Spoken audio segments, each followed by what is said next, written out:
नारायणी के महत्व को बताने के लिए नमो नारायणी यात्रा का हुआ शुभारंभ। नमस्कार, आप देख रहे हैं जनमंच खबर। मां नारायणी सामाजिक कुंभ आयोजन समिति के द्वारा इस वर्ष होने वाले कुंभ में अधिक से अधिक लोगों को आमंत्रित करने और मां नारायणी के महत्व को जन जन तक पहुंचाने के उद्देश्य से नमो नारायणी यात्रा का शुभारंभ बघई पीठ के महंत विशंबर दास महाराज ने किया। नमो नारायणी यात्रा 2 क्षेत्रों में निकलकर 5 दिनों में 1 लाख परिवारों से मिलेगी। प्रथम यात्रा का नेतृत्व सुनील दुबे, विकास सिंह, वीरेंद्र निषाद, देवेंद्र मल्ल व अजय मिश्रा करेंगे। वहीं दूसरे यात्रा का नेतृत्व प्रभाकर पांडे, अजय तिवारी, राकेश साहनी, सुनील यादव और अजय साहनी करेंगे। यात्रा नेवा नौरंगिया विकासखंड के नेवा नौरंगिया, कोटवा, ढोलवहा इत्यादि स्थानों पर भ्रमण करेगी, जबकि अड्डा विकासखंड में नौतनवा, बोधी छपरा, रहिया, दरगौली आदि में भी इसने भ्रमण किया। इस अवसर पर उपस्थित लोगों को संबोधित करते हुए उन्होंने कहा कि मां नारायणी पावन महत्व को जन जन तक पहुंचाने के उद्देश्य से इस कार्य में संत समाज अपना महत्वपूर्ण योगदान देगा। मर्यादा पुरुषोत्तम भगवान श्री राम के अयोध्या में भव्य मंदिर निर्माण के बाद इस कुंभ में अधिक से अधिक लोग सम्मिलित होने चाहिए। त्यागी महाराज ने कहा कि धीरे धीरे यह आयोजन अपनी भव्यता और दिव्यता को प्रदान कर रहा है, जिससे श्रद्धालु और भक्तों के साथ साथ संत समाज में भी काफी हर्ष है। इस अवसर पर पतलेश्वर नाथ महंत डॉक्टर सत्येंद्र गिरी, हरिशंकर राय, नगर पंचायत अध्यक्ष अशोक निषाद, कार्यक्रम प्रमुख प्रवीण गुंजन, मंडल अध्यक्ष दिग्विजय शर्मा, सूरज गोविंद राव, ग्राम प्रधान राम बाबू चौहान, नथनीपाहा, व्यास वर्मा, राज तिवारी, प्रभाकर पांडे, वीरेंद्र तिवारी, यांशु मध्येसिया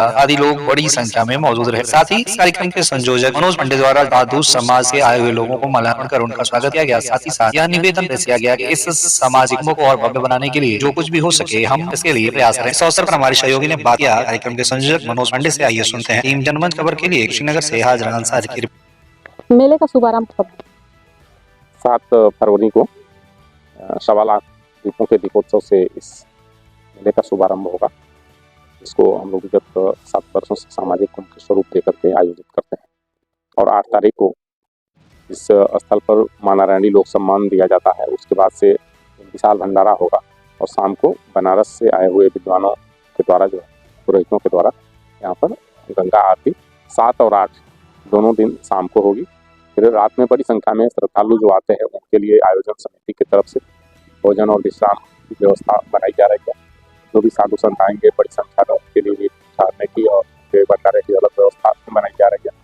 यह सारी तैयारियां चल रही हैं। तो 4 तारीख तक इस काम को पूर्ण कर लिया जाएगा और दीपोत्सव का जो यह कार्यक्रम है यह इस जिले का आज तक का सबसे ऐतिहासिक और बड़ा दीपोत्सव का कार्यक्रम होगा। और मुझे लगता है कि अयोध्या के बाद इस कुशीनगर जनपद में यह को गौरव हासिल हो रहा है कि इस मां नारायणी तट पर जहाँ कभी केवल गोलियां तड़तड़ाती थी, वहाँ पर मर्यादा पुरुषोत्तम भगवान श्री राम के अयोध्या में प्राण प्रतिष्ठा के बाद भव्य मंदिर बनने के बाद 1.25 लाख दीपोत्सव मना करके हम सभी सनातनी अपने को धन्य मानते हैं।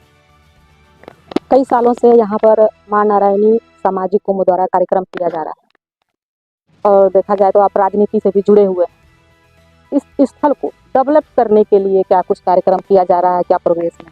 लगातार अभी हमारे पिछले जब 2017 में बीजेपी की सरकार बनी थी उसके बाद से माननीय प्रभारी मंत्री जी ने प्रयास किया था यहाँ पर घाट निर्माण के लिए और उसके बाद से अन्य तरह से हम लोगों ने प्रयास किया।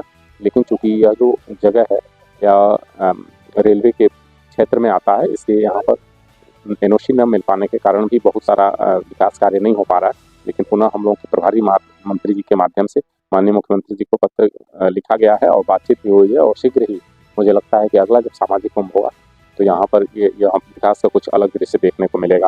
क्योंकि हमारे देश के यशस्वी प्रधानमंत्री नरेंद्र मोदी जी और उत्तर प्रदेश के मुख्यमंत्री माननीय योगी जी एक छोटे छोटे तीर्थस्थल और पर्यटन स्थलों को दृष्टिगत रखकर और पूरे हिंदुस्तान और उत्तर प्रदेश के कोने कोने में विकसित करने का काम किया है, तो यह अछूता नहीं रह सकता है। यहाँ पर देखा जाए एक सामुदायिक शौचालय बना है जो कि पूरी तरह से ध्वस्त हो चुका है। जब यहाँ पर लाखों की जनसंख्या में श्रद्धालु आएंगे तो उनके लिए क्या व्यवस्था है?